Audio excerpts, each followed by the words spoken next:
MCON Rasayan India Limited, a construction chemicals manufacturer.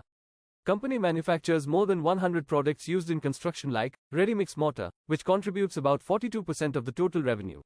Company also manufactures tile adhesives, waterproofing system, wall finish, concrete repairs, DecoFlow, and more.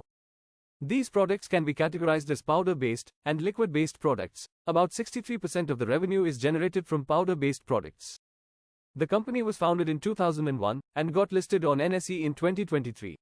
They are based in Mumbai, with more than 100 employees.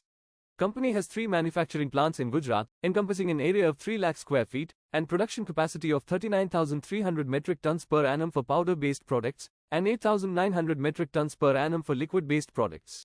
They also have one research and development center in Mahape, Navi Mumbai. The market cap of the company is 127 crore rupees, and currently trading at 202 rupees per share. The company has a 67% CAGR for 3-year sales growth, and 128% CAGR for 3-year profit growth. About 65% of the revenue is generated from building construction, 12% from retail networks, 11% from government infra projects, and 12% from others. The sales of the company for the last 4 years have been consistently growing. The profits are small, but improving from year to year. There has been no drop in the promoters' holding since last year. As of now, there are no foreign or domestic investments in the company. Currently, company is not paying out any dividends to the shareholders.